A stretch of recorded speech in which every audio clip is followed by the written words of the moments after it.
विष्णु गुरुर्देवो महेश्वरः गुरुर् साक्षात् परब्रह्म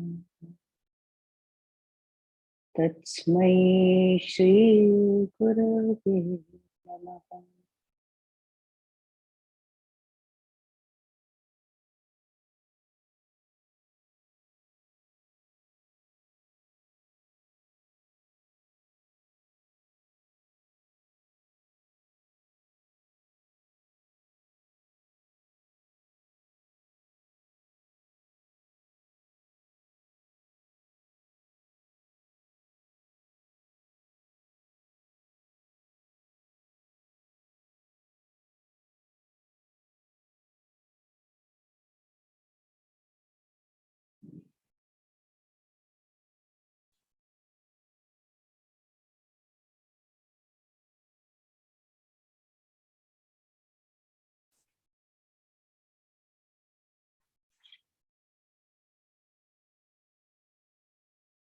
कल हमने ब्रह्म क्या है, सर्वम ब्रह्मयम, ये सुंदर प्रवचन वशिष्ठ जी का हमने सुना।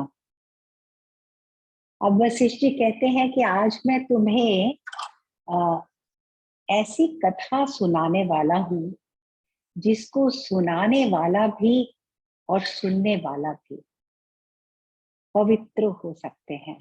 इतनी पुण्य देने वाली ये कथा है, कागभूषुंड की कथा।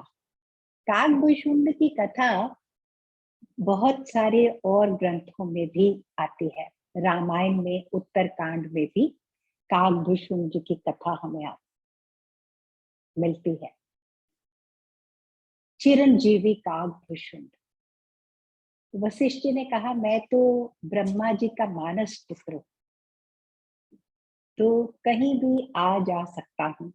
एक बार, एक समय की बात है, मैं इंद्र लोक में, स्वर्ग लोक में वहां गया और वहां नारद ऋषि और कई महान ऋषि लोग बैठकर एक दूसरे के साथ बातें कर रहे थे। तो चर्चा का विषय था चिरंजीवी लोग।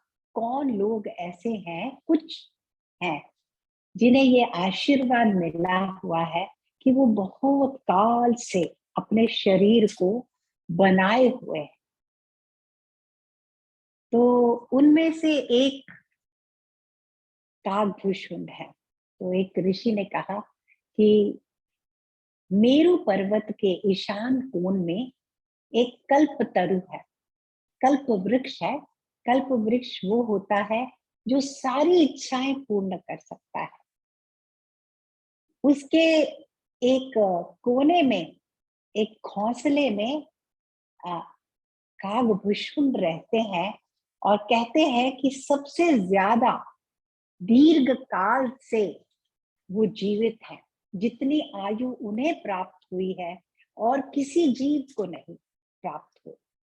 और वो हमेशा शांत रहते हैं, तृप्त रहते हैं, पूरी तरह से मुक्त है हर सीमा से, हर बंधन से।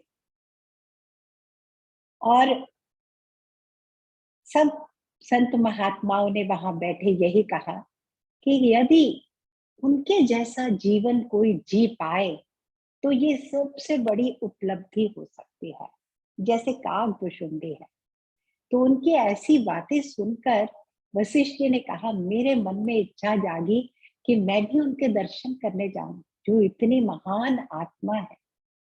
तो मैं तुरंत ही, क्योंकि इच्छा के अनुसार आना जाना कहीं दूर पास ऐसे महान आत्माओं के लिए कोई बड़ी बात नहीं होती। तो वशिष्ठ जी ने कहा, उसी पल मैंने देखा कि मैं मेरु पर्वत के पास पहुंच गया था और मैंने देखा वहां एक विशाल पेड़ था। ऐसा पेड़ जिसकी शाखाएं स्वर्ग लोक को छू रही थी और वहां तरह तरह के देवता, गंधर्व उस पेड़ पर उनका वास था। महात्मा पुरुष वहां आते जाते रहते हैं और उसके एक कई तरह के पक्षी मैंने देखे। भरद्वाज पक्षी देखा, शुक्र पक्षी देखा, जो बहुत ज्ञान पाते हैं और देते हैं। और मैंने देखा एक कोने में, वहां पर एक कौवा बैठा हुआ है, बहुत शांत। उन्हें देख के ही दूर से ही मैंने एक शांति और आनंद की लहरें उनके चारों ओर, उनकी पूरी आभा मंडल, ऐसा शांत वातावरण था। मैं गया उनके पास और जाकर उन्हें प्रणाम किया। उन्होंने देखते ही मुझे प्रणाम किया कि ओह वशिष्ठ जी, मेरे भाग्य कि आज आपने मुझे दर्शन दिया है। जरूर मैंने कोई बहुत अच्छे कर्म किए होंगे जो आपके जैसे महात्मा पुरुष मुझसे मिलने आए हैं। और अपनी इच्छा से ही भुशुंड ने फूल, इच्छा हुई और उनके हाथ में फूल आ गए, जिससे भुशुंड ने मेरी पूजा की, अर्चना की, बड़े ही सद्भाव और प्रेम के साथ। और कहा, क्या कारण है जो आपने कष्ट उठाया मुझसे आने का, मिलने का। और फिर कहा, अरे अरे, आपके चरणों को देखते ही मैं तो समझ गया कि आप जानना चाहते हो कि ये चिरंजीवी होना कैसे संभव है, कैसे कोई दीर्घ काल तक, चिरकाल तक अपने शरीर को बनाए रख सकता है। तब वशिष्ठ जी ने कहा, हाँ मैं तुमसे इसीलिए मिलने आया था। तुम कब पैदा हुए थे, क्योंकि तुम कई युगों से मैं सुन रहा हूँ, कई सृष्टियां तुमने देख ली हैं, तो तुम्हारा जन्म कब हुआ था, मुझे अपने बारे में सब बताओ। तब भुशुंड जी ने कहा कि एक समय की बात है, मैं हरा हर हर हा हमारे शिव भगवान और उनके 9 देवियां उनकी हमेशा सेवा करती हैं। उनमें से एक देवी अलम्बुसा है। अलम्बुसा का वाहन है कौवा और ब्राह्मी का वाहन है हंसिनिया। तो एक बार एक उत्सव का समय था, तब अलम्बुसा के वाहन चंड, उनका नाम था चंड, उन कौवे का, उनको देखकर हंसिनिया उन पर मोहित हो गई। और सब देवियां व्यस्त थी, उस समय पूजा में व्यस्त थी, कोई ध्यान में थी, कोई पूजा में थी। तो उन हंसनियों के साथ चंड ने चंड का मिलन हुआ और हंसनिया गर्भ से हो गई। और उनके उन हंसनियों के द्वारा हम 9 या से कुछ 11 कौवे पैदा हो गए, उनमें से मैं एक हूँ। और जब हम थोड़े बड़े हुए, हमारी माँ के पास हमने थोड़े बड़े हो गए, तो जाकर चंड, हमारे पिता थे, उनसे मिलने गए। और हमारी माँ के पास, माँ उपासना किसकी करती थी? ब्राह्मी देवी की। तो ब्राह्मी देवी के आशीर्वाद से हम आत्मज्ञान को प्राप्त हुए थे। और हम जब पिता के पास गए, तो पिता ने पहला सवाल हमसे यही किया, देखो ये कौवे की योनि के लोगों की बातें हम सुन रहे हैं कि माँ ने देखा, जैसे ही जन्म दिया, अपनी पूरी जिम्मेवारी निभाई कि मेरे बच्चे आत्मज्ञानी हों। और जब वो पिता को मिलने गए, तो पिता ने उन्हें देखते ही कहा, क्या तुम ज्ञान में हो सब, कि संसार तुम्हें परेशान करता है, कि संसार के सुख दुख से तुम परेशान रहते हो? अगर ऐसा है तो चलो हम सब मिलकर देवी का आवाहन करते हैं, उनकी पूजा करते हैं, उनसे आशीर्वाद मांगते हैं कि वो हमें बुद्धि प्रदान करे, ज्ञान प्रदान करे। तो हमने अपने पिता को कहा, नहीं पिताजी, हम पूरी तरह से ज्ञान में हैं, लेकिन हम आपसे ये जानना चाहते हैं कि कोई हमें ऐसा पवित्र स्थान बताइए जहां हम वास कर सकें, कहाँ हम रहे। तब पिता ने कहा, एक समय की बात है, जब अलम्बुसा देवी, जिनकी मैं सेवा में हूँ, वो बहुत गहरे ध्यान में थी, तो मैंने एक कल्प तरु में जाकर अपना एक घोंसला बना लिया था। तुम उस घोंसले में जाकर रहो। वो घोंसला बहुत सुरक्षित स्थान है। वहां कभी कोई भी जल जल वायु अग्नि कोई प्रकोप पृथ्वी का उसको छू नहीं पाता। वो प्रलय के भी साक्षी है। वो कल्पतरु वहां सुरक्षित होकर तुम ध्यान में अपना समय बिता सकोगे। तो तब से उस काल से बुशुन ने कहा, मैं इस घोंसले में आकर विराज रहा हूं और मैंने 10 बार सृष्टि का जन्म और लय देखा। 10 सृष्टियां मेरे सामने हो गई हैं।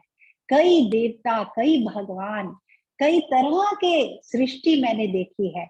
एक बार ऐसी सृष्टि थी कि यहाँ पानी ही पानी था। एक बार ऐसी सृष्टि थी कि केवल पहाड़ ही पहाड़ थे, कोई पेड़ पौधे नहीं थे। और कभी ऐसा था कोई देवी देवता नहीं थे, केवल दैत्यों का राज था। और कभी कभी ऐसा भी था कि यहाँ पर कुछ नहीं था, एक खाली अंडा था, ब्रह्मांड, उसको भी मैंने देखा। मैं सबका साक्षी हूं। तब वशिष्ठ जी ने कहा, किसी भी चीज का आपके ऊपर असर कैसे नहीं हुआ महाराज? इतने समय से आप कैसे प्रलय की अग्नि को सह पाए? प्रलय के प्रकोप ने भी आपके शरीर को छुआ नहीं, आप अछूते कैसे रह पाए?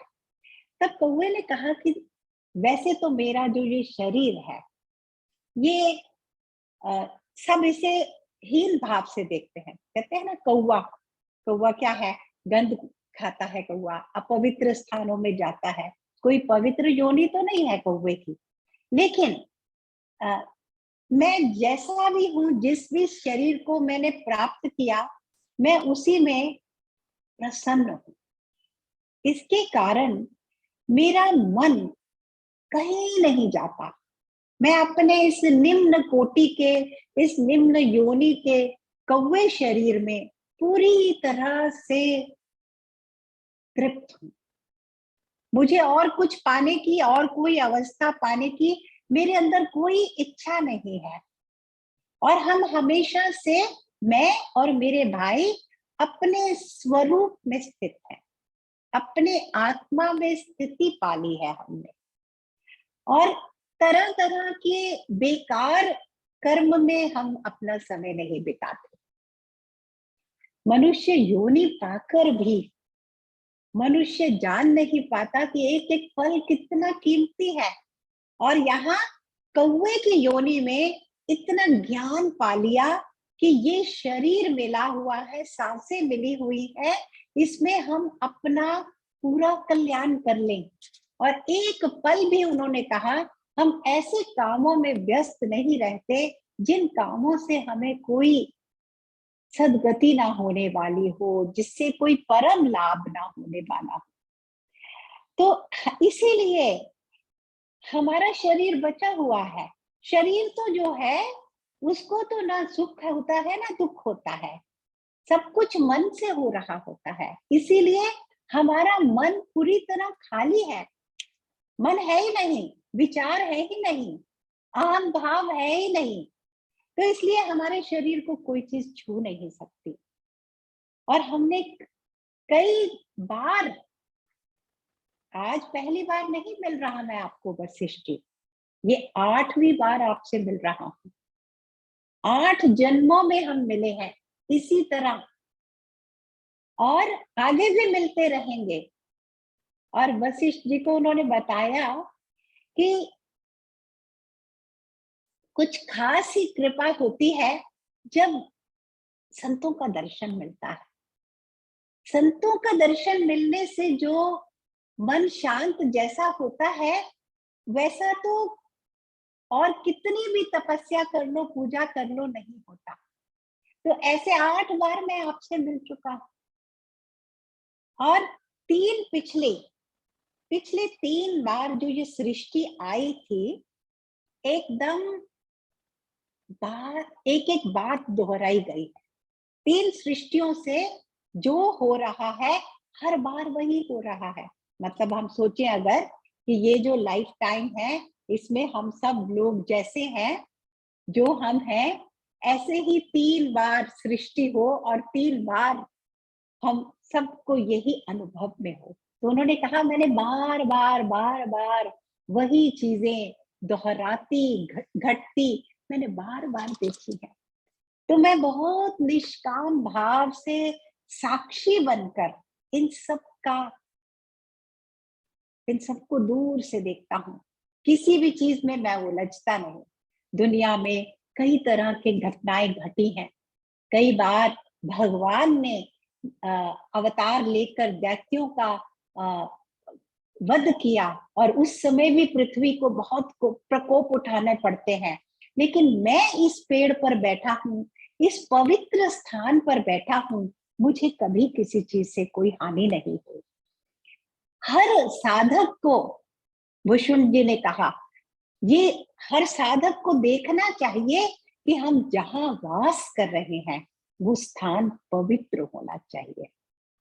सुरक्षा कहाँ से मिल रही है? पवित्रता से मिल रही है। और पवित्रता कहाँ से मिल रही है? तृप्त भाव से मिल रही है। आत्मा में स्थित होने से पूरी तरह से पवित्र हूं और फिर ऐसे किसी स्थान पे कभी नहीं जाता, ना मैं शरीर से ना मैं मन से, जो इस तरह आत्म लाभ, आत्मा में स्थिति देने वाला जो ये स्थान न हो। और जब सृष्टि, उन्होंने कहा वशिष्ठ जी ने कि जब प्रलय आती है, प्रलय की अग्नि, प्रलय का पानी का प्रकोप, वायु का प्रकोप कैसे आपने सहा? तो उन्होंने कहा तब मैं क्या करता हूँ, महाकाश में विलीन हो जाता हूँ, अपने पेड़ को छोड़कर, अपने घोंसले को। उस समय में कुछ समय के लिए उसको छोड़ देता हूँ। फिर जब नई सृष्टि पैदा होती है, मेरी स्मृति बनी रहती है और मेरे अंदर एक ही भाव है कि मुझे अपने पवित्र घोंसले में वास करके साक्षी भाव से सब देखना मात्र है मेरा कर्तव्य। तो यही घोंसला और यही कल्पतरु हर सृष्टि में अपने आप प्रकट हो जाता है, अपने आप प्रकट हो जाता है केवल मेरे संकल्प मात्र से। और इसलिए सृष्टियों पर सृष्टियां आई गई और मैं इस घोंसले में बैठा हूं। और हर बार उन्होंने कहा वेद लिखे जाते हैं, वेदों का ज्ञान बढ़ता है। हर बार व्यास जी आते हैं, हर बार वाल्मीकि जी आते हैं, रामायण लिखते हैं। और पहले जो ये आप वशिष्ठ जी आए थे, तो वशिष्ठ जी को कहा मुझे पता है आपके और राम जी के बीच में एक बहुत सुंदर ज्ञान भरा संवाद हुआ है, उसको भी वाल्मीकि जी ने एक ग्रंथ में लिखा हुआ है। और वो पहली बार नहीं लिखा गया, कई बार ये ग्रंथ भी लिखा गया है। भुषुण ने कहा ये पहली बार जब ये ग्रंथ लिखा गया था, इसके अंदर 1,00,000 श्लोक थे, लेकिन समय के साथ साथ ये अब छोटा हो गया है।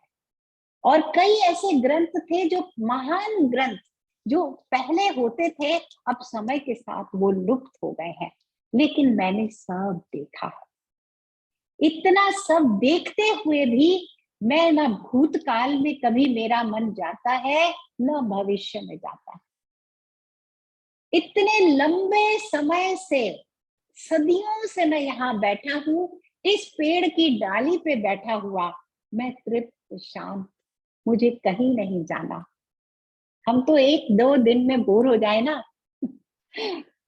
अगर हमें घर में ही बैठे रहना पड़ता है। अभी देखा ना पिछले 2-3 साल जब कैद होकर लोगों को बैठना पड़ा, कितने मानसिक बीमारियों की गिरफ्त में आ गए। क्या करना है, कुछ नहीं कर सकते, कहीं नहीं जा सकते, सारी चीजों पे बैन लग गया था, एक दिन में सब घट गया था कोई तैयार ही नहीं था उसके लिए। लेकिन भूषण जी हमेशा से तैयार हैं, इस चीज के लिए तैयार है, मैं कोई नहीं, मैं कुछ नहीं करता, मुझे कुछ नहीं चाहिए, ना कोई मेरा है ना मैं किसी का हूं। इस भाव के कारण वो शुंभ चिरंजीवी है। और फिर उन्होंने कहा, मैंने बहुत इतने नम्रता में है, इतना कुछ पाने के बाद वशिष्ठ जी को वो कहते हैं, आप तो बड़े ज्ञानी हैं, आप आत्मज्ञानी हैं, हर समय आप आत्मज्ञान में स्थित हैं, आपका विवेक इतना सबल है कि आपको हर समय सत्य क्या है असत क्या है इसकी पूरी पहचान रहती है। लेकिन मैं ऐसा नहीं हूं वशिष्ठ जी, मैं हर समय ज्ञान में नहीं रह पाता हूं, इसलिए मैंने एक दूसरा मार्ग अपना लिया है, जिससे मेरा मन खाली हो गया है, जिसके कारण मेरे मन पे कोई सीमा कोई बंधन नहीं। मैंने निर्वाण का वो मार्ग अपना लिया है, प्राण वायु का संयम योग, जो जैसे अभी पिछले चैप्टर में हमने देखा था, वशिष्ठ जी ने बताया कि ज्ञान आत्मज्ञान है एक मार्ग और प्राणों का संयम दूसरा मार्ग है, जिससे मुक्ति मिल सकती है। तो कागभूषण ने कहा, मैं अपने प्राणों का पुजारी हूं, मैंने अपनी सांसों की पूजा की है, मैंने अपने सांसों का ध्यान का साधन अपनाया है, और बहुत सुंदर ज्ञान गहरा ज्ञान इसमें सांसों का मिलता है भुषुंड की कथा में। यही ज्ञान आज गुरुदेव ने बांटा है ह्यूमैनिटी के साथ, कैसे सांसों को नियंत्रण में कर के भी मन को शांत कर सकते हैं, मन को वर्तमान में ला सकते हैं। नहीं तो मन कभी काबू में आता ही नहीं है, मन का स्वभाव ही ये है, वो मन नहीं रहता जो वर्तमान में आ गया। जैसे ही मन वर्तमान में रहने लग जाता है, मन मर जाता है, और मन मरना नहीं चाहता। कौन मरना चाहता है? इसीलिए मन का स्वभाव है, या पुरानी बातों को सोचता रहता है या आने वाली बातों को सोचता रहता है।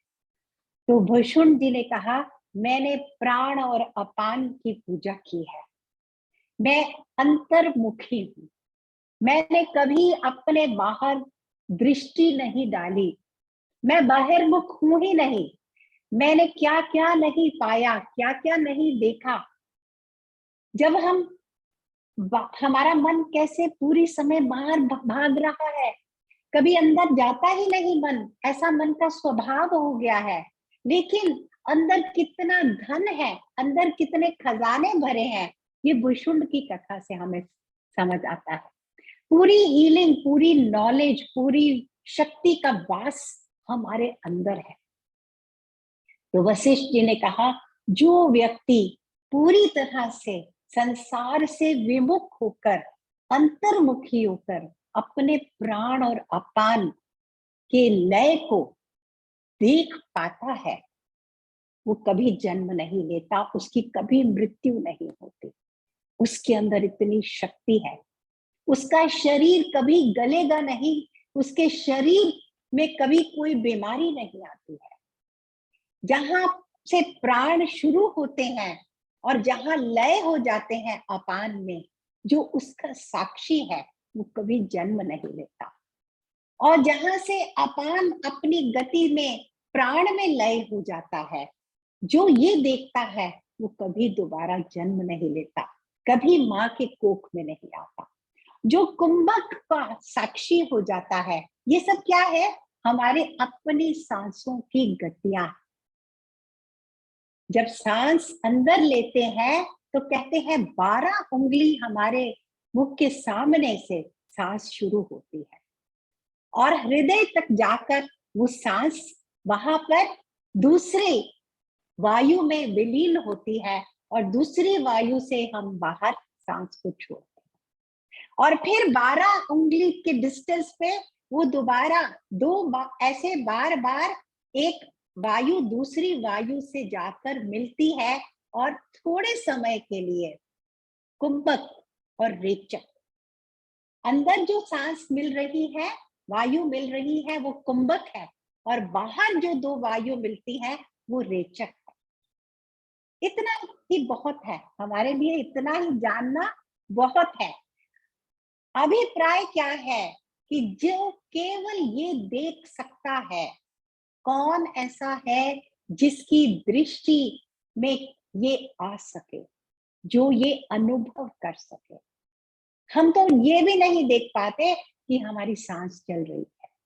मन क्योंकि भाग रहा है।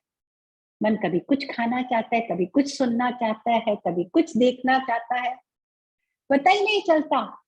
तो जब कभी आंख बंद करके थोड़ी देर के लिए देखते हैं ना कि अब सांस कैसी जा रही है, हमने देखा है, हमने किया है।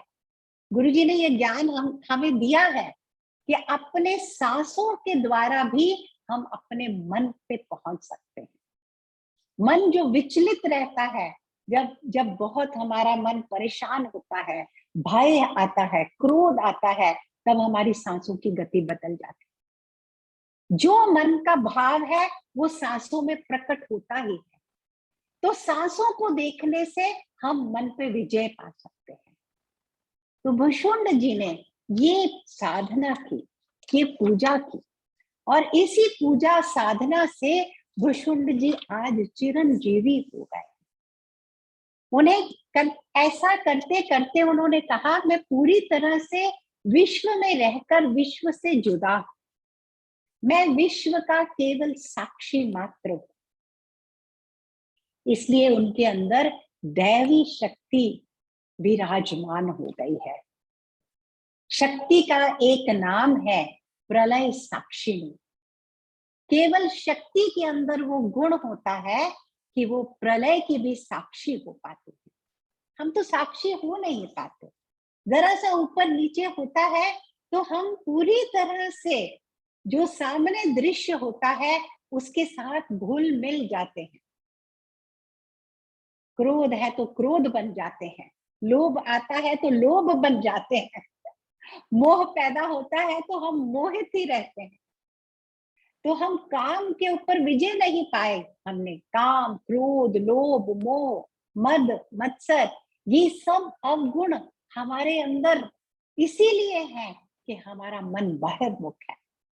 और जो ये है, यही शरीर को बीमार कर रहा है, यही शरीर को बार बार जन्म और मृत्यु के चक्रव्यूह में बांधे हुए है। और भुषुंड ने कहा, एक कौवा होते हुए मात्र एक पेड़ की डाली पर बैठकर मैंने तीनों कालों पे विजय पा ली। अब मैं काल के विभाजन को भी नहीं देखता, मैं कोई भी चीज नहीं देखता, केवल पूरी तरह से मैं पर ब्रह्म में लीन हूं। और वशिष्ठ जी ने कहा, मैंने उनकी पूजा की, मैंने कहा मैं आपको मिलकर आज धन्य हो गया। आपकी ये कहानी सुनकर मेरे मन में इतना आनंद आया है, और मैंने आपके जैसा कोई व्यक्ति नहीं देखा। आप अनोखे हैं, ऐसा कैसे हो गया? आपके भाई कहाँ हैं? तब भुषुंड जी ने कहा, बहुत अरसा हो गया है। इसलिए एक समय आता है जब काल का ग्रास बड़े बड़े ज्ञानी पुरुष भी बन सकते हैं, चिरंजीवी भी बन सकते हैं। तो उन्होंने अब अपना शरीर छोड़ दिया है, लेकिन मैंने अभी शरीर नहीं छोड़ा। उसका कोई कारण नहीं मैं बता सकता, ये प्रभु की इच्छा है। प्रभु ने प्रभु ने ये इच्छा की थी कि मैं काकभूषुंड, ऐसा मेरा जीवन होगा, ऐसा मैं चिरंजीवी होऊंगा, ऐसे मेरा जन्म होगा। ये सब प्रभु की इच्छा से हुआ है, मेरी इच्छा इसमें नहीं है। प्रभु चाहते थे तो मुझे ऐसा जन्म, ऐसा ज्ञान, ऐसा मार्ग मिल गया, और इसलिए मैं सबसे अलग बन गया। ये प्रभु की इच्छा है। हमको प्रभु ने सबको अलग अलग बनाया। हमारे अंदर सबको अलग अलग गुण देकर प्रभु ने यहाँ भेजा है। मैंने तो कुछ नहीं देखा, औरों के गुण, औरों के दोष, इन पे मैंने कभी दृष्टि नहीं डाली। मैंने अपने गुण और दोष पे भी दृष्टि नहीं डाली, नहीं तो कोई इसी बात से ऊपर न उठ सके कि मैं तो काला कौवा हूं। मेरे को तो प्रभु ने कौवा क्यों बना दिया? मुझे मनुष्य योनि क्यों ना मिली, मुझे देवता की योनि क्यों ना मिली, मैं शेर क्यों ना बना जंगल में। हर समय जो हमारे पास होता है, हमें उससे कुछ अलग ही चाहिए होता है। हमारी मांग खत्म नहीं होती, अरे ये हो जाता तो ऐसा होता। जब मैं आर्ट ऑफ लिविंग में आई थी, मैंने देखा गुरुदेव के आसपास जितने गुरु जी के सीनियर टीचर्स थे, मैं उन्हें देखकर बहुत ही भावना में आ जाती थी। मैंने कहा अरे इनका लाइफ है, ये देखो कितने लकी हैं। तो मैं जब जो भी काम कर रही थी, मैंने कहा अब कुछ नहीं करूंगी। तो गुरु जी को कहा मैं कुछ नहीं करना चाहती, जॉब कर रही थी। गुरु जी ने कहा क्यों कर छोड़ना है, तुम ठीक हो जहां हो। लेकिन तब नहीं समझ आ रही थी ये बात। कहाँ समझ आती है, अभी भी नहीं समझ आती ये बात। किसी को भी देखकर हमें लगता है इसके पास ज्यादा है, इसका जीवन हमसे बेटर है, हम उसके पीछे भागने लगते हैं। लेकिन ये भूल जाते हैं कि हमारे अंदर पूरी गुणों की खान तो अंदर वास कर ही रही है। जैसे वो पूर्ण है, हम कहाँ से अपूर्ण हो गए। जैसे वो प्रभु के बनाए हुए सृष्टि का अंग है, वैसे ही हम सब हैं। तो हम सब यूनिक हैं। हम सबको प्रभु ने ऐसे प्रेम से गुणों से भर के भेजा है। एक बात बहुत सुंदर काकभूषण ने कही, चाहे मुझे कौवे की योनि मिली है, लेकिन मैं एक बात आपको बताता हूँ कि हर एक प्राणी के लिए प्रभु ने पूरी व्यवस्था की है। प्रभु ने सब प्राणियों को पूरी व्यवस्था करके ही यहाँ भेजा है। कोई कमी प्रभु की तरफ से कभी नहीं है। मैं इस बात को जानता हूँ, मानता हूँ, इसलिए कभी मेरा मन भटका नहीं। एक पल के लिए भी मैंने कभी अतृप्त भाव को नहीं चखा। आजन्म युगों तक ऐसे रह पाना, इस तृप्ति में रह पाना, इस आनंद का भागीदार हो पाना, तो ये वशिष्ठ जी राम जी को कहते हैं, ये कथा इतनी पवित्र है राम जी, जो मैंने आज तुम्हें सुनाई है। ये हमें एक और मार्ग दे रही है। अंतर्मुखी होकर केवल अपनी सांसों को देखें, केवल अपनी सांसों को अपना मित्र बना ले, तो भी हम अपने लिए जो भी काम करने हैं सब हो जाएंगे। आज काकभूषुंड में इतनी शक्ति है कि वो सृष्टि प्रलय उनको छू नहीं पा रही। प्रलय के बाद सृष्टि बनती है तो पहले उनका घोंसला जरूर तैयार हो जाता है, वो उसी कल्पतरु पे जाकर बैठ जाते हैं। तो ये हमारे को एक बार और हम अपनी शक्ति को पहचानने का एक बहुत सुंदर मैसेज हमें ये कहानी देती है। बाहर जाने की जरूरत नहीं, कुछ भी करने की जरूरत नहीं। जहां बैठे हो उस डाली पर बैठकर बस तृप्त हो जाओ, शांत हो जाओ, आंखें बंद करके अपने अंदर झांक लो, अपनी सांसों को देख लो। आपकी सांसें आपके गुरु हैं। आपकी सांसें आपको उस गहराई पे ले जाएंगी कि आप अपनी आत्मा का दर्शन कर पाओगे। भूषुंड जी ने कहा, जब ये प्राण वायु अपान वायु में जहां विलीन होती है, वहां ब्रह्म का दर्शन हो जाता है मुझे। उस खाली पल में वो, और भी एक बहुत सुंदर बात योग वशिष्ठ में आई है कि जब हम विचार, ऐसे ही विचारों को देखा जा सकता है। उन्होंने सांसों को देखा है, ठीक ऐसे ही विचारों का ज्ञान है। विचार उठ कहाँ से रहे, आंखें बंद करके हम अपने विचारों को देखें ना। विचार कहते हैं, योग वशिष्ठ में लिखा है, जहां से विचार उठ रहा है वहां विचार करने से आत्मा का दर्शन हो जाता है। दो विचारों के बीच में जो गैप है, वो आत्मा है, वो आत्मा का साक्षात्कार हमें वहां मिलता है। ऐसे ही भुषुंड ने सांसों की गतियों में आत्मा के साक्षात्कार को पा लिया है, अंतर्मुखी होने से, तृप्त होने से, वर्तमान में मन को रखने से। वर्तमान में मन तभी रह पाता है जब कुछ नहीं चाहिए हो, जब इस संसार से कोई इच्छा ना रहे, इस संसार से कोई मांग ना रहे, कोई अपेक्षा ना रहे। संसार से, संसार की वस्तुओं से, संसार के रिश्ते नातों से, अपने शरीर से, अपने इंद्रियों के पदार्थ सुखों से कुछ भी हमें न चाहिए हो, तो हम जहां हैं वहीं पर सब कुछ पा सकते हैं। पूरे जन्मों के बंधन से मुक्त होने का रास्ता हमारे अपने पास है। हमारे अपने पास पूरी तरह से प्रभु ने हमें सशक्त करके भेजा है। हमारे लिए पूरी व्यवस्था करके प्रभु हमें यहाँ भेजते हैं। तो शरीर के रहते रहते बहुत सारा काम हो सकता है। इसीलिए भुषुंड जी ने कहा, मैं बस बेकार की चीजों में अपना समय नहीं वेस्ट करता, मैं एक एक पल की कीमत जानता हूं। उसी के कारण मैं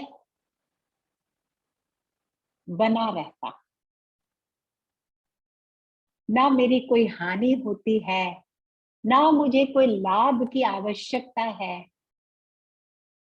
ना जन्म है ना मृत्यु है। जिस स्थान में मैं रहता हूं, जिस काल में मैं रहता हूं, जिस पवित्र घोंसले में मैं रहता हूं, वो तीनों कालों से परे, सारी इच्छाओं से, सारी आशाओं से परे मैंने अपने लिए एक स्थान पा लिया है। मैं उस स्थान को छोड़ता नहीं। तो ये थी भुषुंड जी की कथा। रामायण में बहुत अलग तरीके से इस कथा को कहा गया है, उत्तरकांड में। वो भी बहुत सुंदर है, बहुत सुंदर है।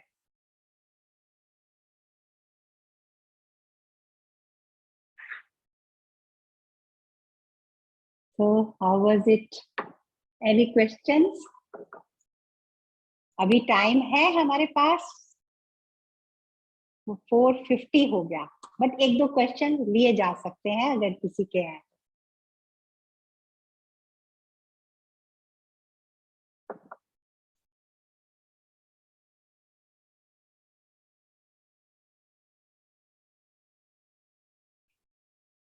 रामायण वाली कथा, रामायण जब करेंगे तब रामायण की कथा जरूर करेंगे, पर बहुत सुंदर कथा उत्तरकांड में आती है। उसमें भुषुंड जी ने शेयर किया है कि कैसे उन्हें राम भक्ति मिली है।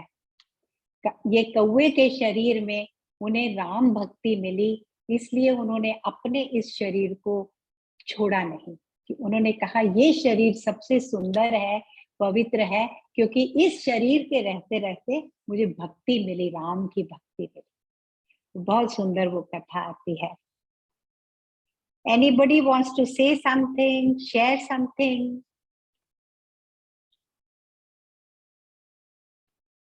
एक क्वेश्चन आया था, मैं देख रही हूँ वो क्वेश्चन किसने, निधि ने डाला था। क्या क्वेश्चन था? यस। हाँ जय जी, गुरुदेव दीदी। जय गुरुदेव। मुझे एक क्वेश्चन पूछना था। हम अभी इस ज्ञान में आ गए हैं, जब हम ज्ञान में नहीं थे तो हमसे जो कर्म हो गए हैं उसकी एक तरह की आत्मग्लानि होती है, गिल्ट होता है। तो वो कैसे निकालें कि अभी तो हम ज्ञान मार्ग में, तो हम संभल के, सतर्क रह के, सावधान रह के कर्म करेंगे, लेकिन जो हुआ है पहले तो उसको कैसे भूले या उसकी आत्मग्लानि कैसे खत्म करें, ये मेरा सवाल था। जय गुरुदेव।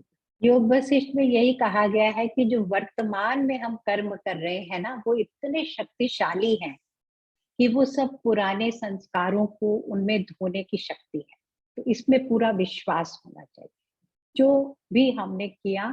लेकिन आज जो हम कर सकते हैं, हम पूरी तरह से उन सब से निवृत्त होकर आगे बढ़ सकते हैं। उनको उनमें अपने मन को फंसने नहीं देना। पास्ट है, वो तो हो गया, अब आगे बढ़ना है।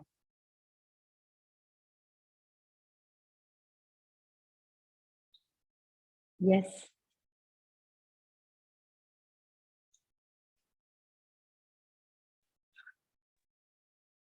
जय पिछले भी 2 गुरुदेव। स्टोरीज में कोई क्वेश्चन हो? हाँ जी, यस, हाँ जी। जय गुरुदेव दीदी। जय दीदी गुरुदेव। आपकी ब्लेसिंग्स चाहिए थे। मेरी मदर विमला त्रिपाठी जी को ब्रेन स्ट्रोक हुआ है कल, और वो आईसीयू में हैं, क्रिटिकल हैं। तो आपकी ब्लेसिंग्स चाहिए कि उनकी रिकवरी होए, प्लीज दीदी। हम सबकी बहुत सारी शुभकामनाएं उनके साथ। We'll all pray for her. Thank you दीदी। जय गुरुदेव। जय जय गुरुदेव। जय गुरुदेव दीदी। जय दीदी गुरुदेव। ये काकभूषण, जय गुरुदेव हाँ इनके हाँ जय जी, गुरुदेव दीदी। काकभूषण, ओके ठीक है, आप बोलिए। हेलो। हाँ हाँ जय जी, गुरुदेव जय गुरुदेव। दीदी। मैं जानना चाहती हूँ कि सांसों पर हम कैसे कंट्रोल पाए। वो थोड़ा मुश्किल काम लगता है। ज्ञान, आत्मज्ञान का काम करो, ज्ञान पर चिंतन करो हर समय। ज्ञान, देखो वही बात बताई उन्होंने, कहा ना, वशिष्ठ जी ने कहा कि मेरे लिए ये रास्ता मुझे मुश्किल लगा जो वशिष्ठ जी ने अपनाया है। वशिष्ठ जी हर समय चिंतन में रहते हैं, सत्य और असत्य की लिए पूरी तरह से विचारशील रहते हैं। सत्य के साथ जुड़ना, असत्य में नहीं फंसना, उनको ये संभव लगता है, ये आसान लगता है।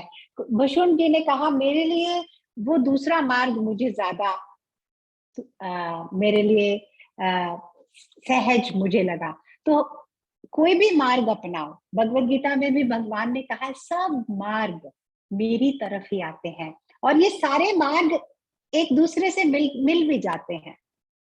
कहते हैं ना, भक्ति मार्ग है, ये ज्ञान मार्ग है। अरे परम ज्ञान क्या है? प्रभु को प्रेम करना। इससे बड़ा ज्ञान कोई है? भक्ति क्या है? प्रभु को जान लेना, प्रभु में, प्रभु के साथ एक हो जाना, प्रभु का ज्ञान पा लेना, वो सबसे बड़ा ज्ञान है। तो ज्ञान भक्ति है, भक्ति ज्ञान है, अलग अलग नहीं है। हाँ, अगर मुश्किल लगता है तो इसीलिए सत्संग बनाया है, इसीलिए गुरु बनाए हैं, अभ्यास मार्ग बनाया है।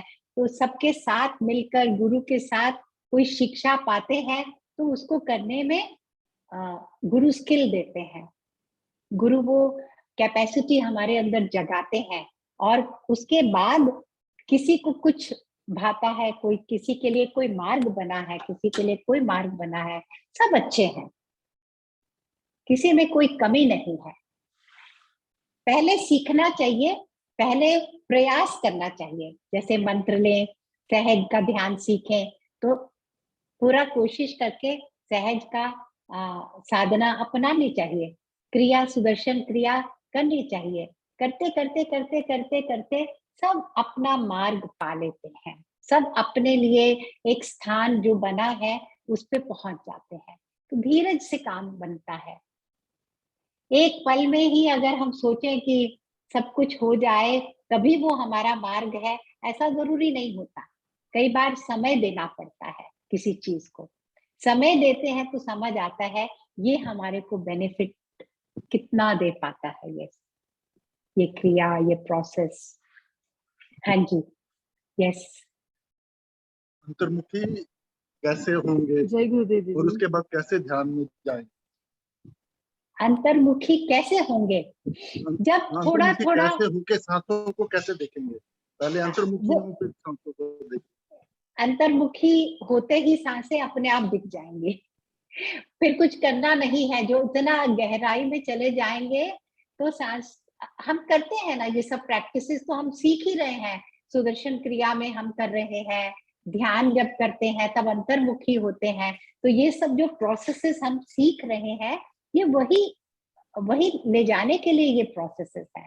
उनमें ये सारी नॉलेज स्किल हमें दी जा रही है। तो ऐसे करना है बस, जैसे हमें ये प्रोसेसेस में सिखाया जा रहा है। और थोड़ा थोड़ा संसार में बहुत सारी जब अटैचमेंट्स होती हैं, बहुत वर्ल्डली माइंड होता है, तो अंतर्मुखी होना मुश्किल लगता है। लेकिन जैसे जैसे जीवन में लगता है ना, बहुत कुछ कर लिया, कितना कुछ तो मैंने देख लिया, अब और क्या बार बार वही चीजें कहाँ तक करना है, तो धीरे धीरे मन वापस आने लगता है।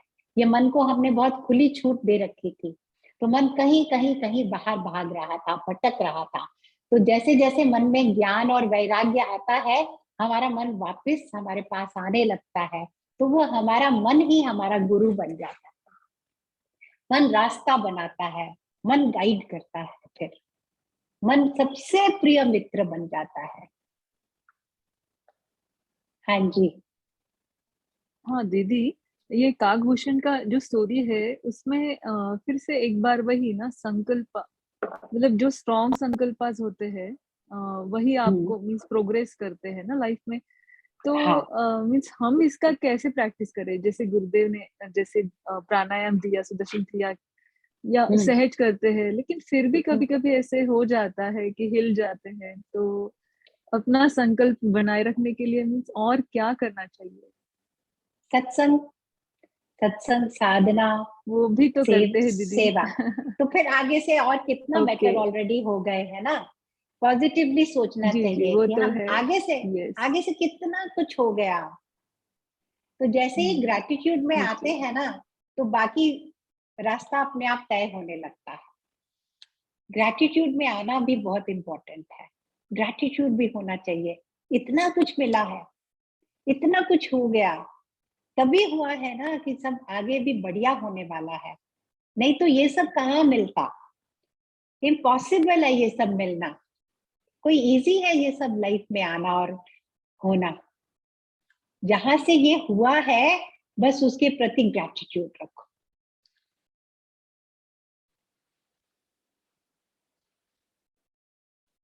जय गुरुदेव। विजया जी, आपकी आवाज नहीं आ रही।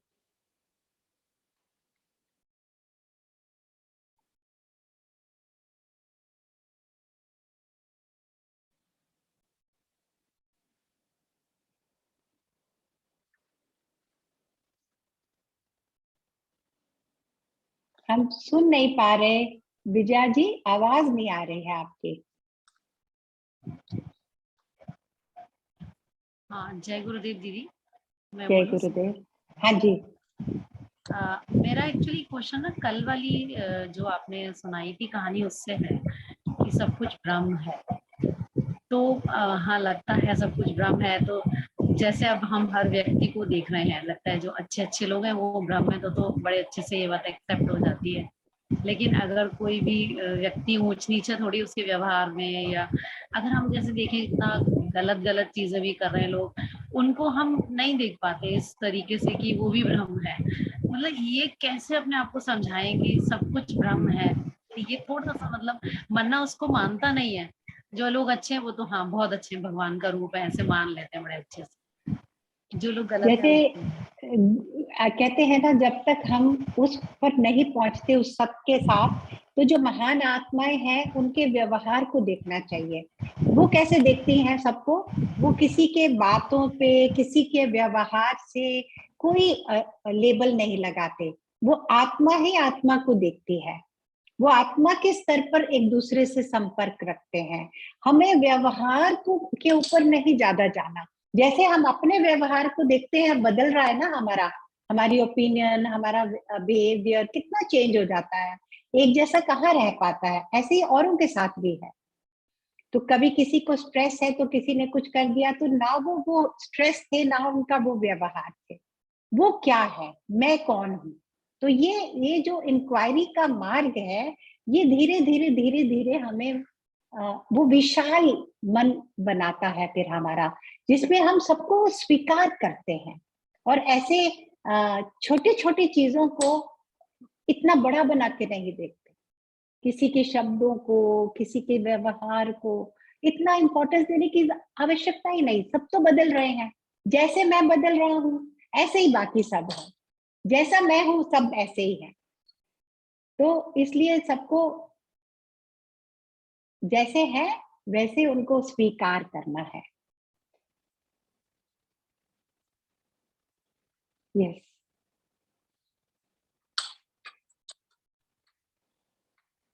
आज विजया जी आपके कुछ सिस्टम में प्रॉब्लम है, आपकी आवाज नहीं आ रही है। कल आपका प्रश्न ले लेंगे।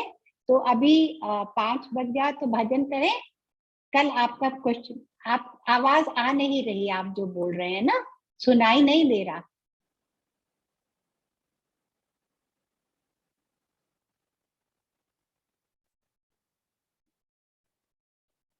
आवाज नहीं आ रही विजय आंटी की।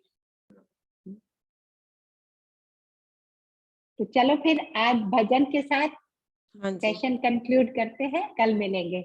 ठीक है दीदी।